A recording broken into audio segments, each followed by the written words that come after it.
हूँ लेखिका शिवानी द्वारा लिखी गई कहानी जिसका शीर्षक है लाटी।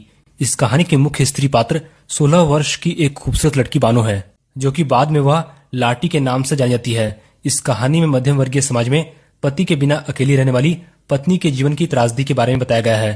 तो चलिए दोस्तों, शुरू से इस कहानी को समझते हैं। कप्तान जोशी अपनी पत्नी के मोहक और भोले व्यक्तित्व के कारण उससे बहुत प्यार करते हैं। अपने विवाह के तीसरे दिन ही कप्तान को युद्ध के लिए बसरा जाना पड़ा था। तब बानो की उम्र केवल 16 वर्ष थी। अपने पति की अनुपस्थिति में बानो ने सास और ननदों के ताने सुने, भतीजों के कपड़े धोए, ससुर के होज बीने और पहाड़ जैसे नुकीले छतों पर 5-5 सेर उड़द पीसकर बढ़िया बनाई। बानो को मानसिक प्रताड़ना भी दी गई कि उसके पति को जापानियों ने कैद कर लिया है और अब वह कभी नहीं आएगा।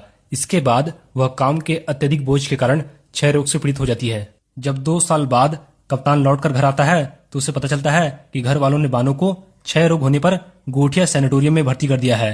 फिर कप्तान दूसरे ही दिन बानो के पास पहुंच गया। कप्तान को देखकर बानो के बहते आंसू की धारा ने 2 साल की पूरी शिकायतें सुना दिए। तभी सैनिटोरियम में डॉक्टर ने बानो की मौत नजदीक आने की स्थिति में उसे कमरा खाली करने का नोटिस दे दिया। बानो समझ गई कि उसे भी सैनिटोरियम छोड़ने का नोटिस मिल गया है, जिसका मतलब यह हुआ कि अब वह भी नहीं बचेगी। फिर कप्तान देर रात तक बानो को बहलाता रहा और उसकी सेवा करता रहा। जब कप्तान को लगा कि बानो सो गई तो वह भी सोने चला जाता है, लेकिन सुबह उठने पर बानो अपने पलंग पर नहीं मिली। दूसरे दिन नदी घाट पर बानो की साड़ी मिली।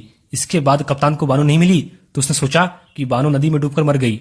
जब कप्तान को पूरा विश्वास हो गया कि बानो इस दुनिया में नहीं है तो घर वालों के काफी जोर देने पर कप्तान ने दूसरा विवाह कर लिया।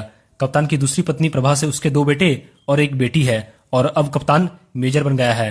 16 वर्ष बाद वह अपनी पत्नी के साथ नैनीताल में घूमने के दौरान एक दिन भुवाली में चाय की दुकान पर उसकी मुलाकात लाटी से होती है। मेजर उसे पहचान लेता है लेकिन बानो उसे पहचान नहीं पाती। तभी मेजर को पता चलता है कि गुरु महाराज ने अपनी औषधियों से उसका क्षय रोग ठीक कर दिया था, लेकिन इस प्रक्रिया में उसकी याददाश्त और आवाज दोनों चली गई। अब ना तो वह बोल पाती है और ना ही उसे